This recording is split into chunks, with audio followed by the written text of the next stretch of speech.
नमस्कार शिक्षणप्रेमी मित्रांनो, मी डॉक्टर रमेश चौधरी. शिक्षण सखा या यूट्यूब चॅनलवर आपले हार्दिक स्वागत.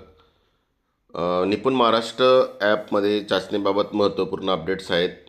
जसं काल परवापासून चाचणी सुरू आहे, तर चाचणीमध्ये आतापर्यंत शिक्षक बांधवांनी 7 लाख पेक्षा जास्त विद्यार्थ्यांची चाचणी पूर्ण केलेली आहे.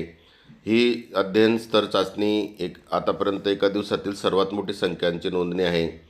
तरीसुद्धा काही शिक्षक बांधवांना विद्यार्थ्यांची चाचणी घेताना, वाचन चाचणी घेताना अडचण जर येत असेल, तर चाचणी सबमिट होताना वेळ लागत असेल, तर आपण वाचन चाचणीपूर्वी लेखन संख्या, ज्ञान संख्यावरील क्रिया या 3 विषयांची चाचणी पूर्ण करावी, नंतर वाचन चाचणी पूर्ण करावी, अशी महत्त्वपूर्ण अपडेट आहे.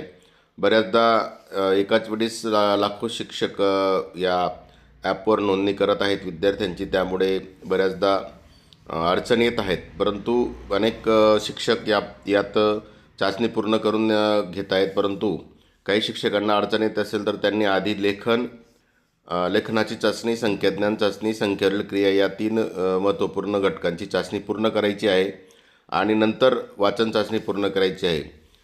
कारण आता महत्त्वपूर्ण गोष्ट अशी आहे की वेळ खूप कमी आहे. 26, 27 आणि 28 या 3 दिवसात आपल्याला चाचणी पूर्ण करायची आहे. त्यामुळे या दृष्टीने आपण प्रयत्न करावा, अशी एक महत्त्वपूर्ण अपडेट आहे. दुसरी अपडेट आहे महत्त्वपूर्ण की स्तर नोंदणी सर्वांना दिसते. आपल्या विद्यार्थ्यांची योग्य ते स्तर वाचन स्तर निवडा. वेगवेगळ्या विद्यार्थ्यांसाठी सारखेच आवाज किंवा मोठ्या व्यक्तीचे आवाज आपोआप ओळखणारे तंत्रज्ञान देखील निपुणमध्ये समाविष्ट केलेले आहे. बऱ्याचदा या ठिकाणी वाचन चाचणीच्या बाबतीमध्ये एकच विद्यार्थी वेगवेगळ्या विद्यार्थ्यांच्या नावावर जर वाचन करत असेल, तर AI बेस वाचन चाचणी आहे.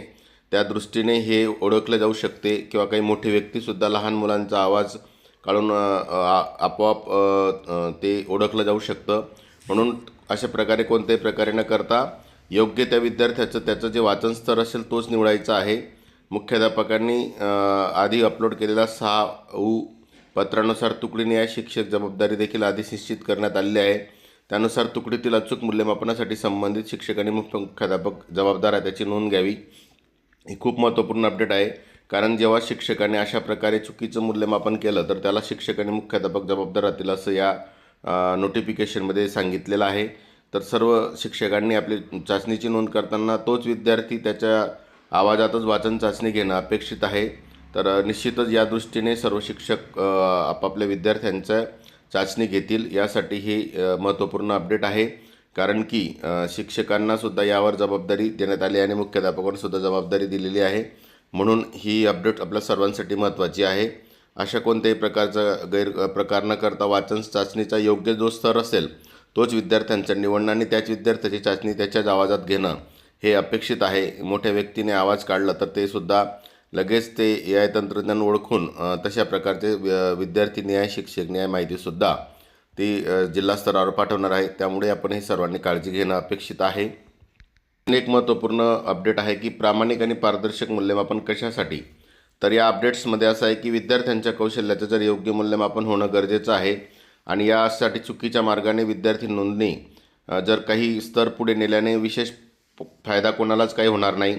कारण की जे विद्यार्थी ज्या स्तरावर आहेत तीच नोंदी अपेक्षित आहेत.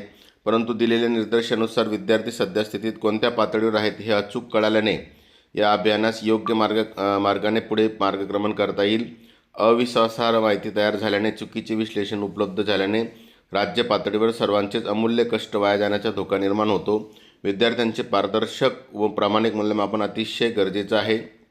ही सर्वात महत्त्वाची अपडेट आहे की याच्याने आपला विद्यार्थी ज्या स्तरावर आहे त्याच्यापेक्षा जास्त स्तर नोंदवणं म्हणजे चुकीच्या मार्गाने नोंदवणे, तर ते त्याचा कोणालाही कुठलाही फायदा होणार नाही आणि त्याच्यामुळे राज्यस्तरावर सुद्धा या संदर्भात नेमकी स्थिती काय आहे ही कळणार नाही. त्याचं विश्लेषणसुद्धा योग्य पातळीवर उपलब्ध होणार नाही.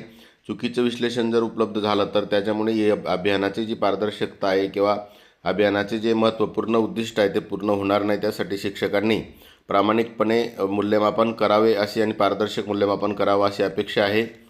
निपुण महाराष्ट्र अभियान कार्यक्रम जो आहे तो निपुण भारत पायाभूत साक्षरता संख्याज्ञान FLNचे मूल्यांकनामध्ये वाचनातील प्रगती हे मूल्यांकन त्याच्यासाठी शिक्षणासाठी खूप महत्त्वाचं आहे. प्रत्येक विद्यार्थ्याचा वाचनाचा वेग असेल, वाचनाची स्तर असतील हे महत्त्वाचे आहेत. लेखन, संख्याज्ञान आणि संख्यावरील क्रिया ह्या स्तरांनासुद्धा महत्त्व आहे. त्या दृष्टीने सर्वांनी प्रामाणिक आणि पारदर्शक मूल्यमापन करावे अशी अपेक्षा या नोटिफिकेशनमध्ये दिलेली आहे. तर निश्चितच या तीनही नोटिफिकेशन महत्त्वाचे आहेत. आपण सर्वजण या दृष्टीने चाचणी घ्या. पुढील 2-3 दिवसात 100% विद्यार्थ्यांची चाचणी होईल, यासाठी प्रयत्न करा. आपण आतापर्यंत व्हिडिओ पाहिला असेल तर लाईक करा, कमेंट करा आणि चॅनलला सबस्क्राईब करा. आपल्या मित्रांना शेअर करा. आपण आतापर्यंत व्हिडिओ पाहिला त्याबद्दल आपल्या मनापासून धन्यवाद.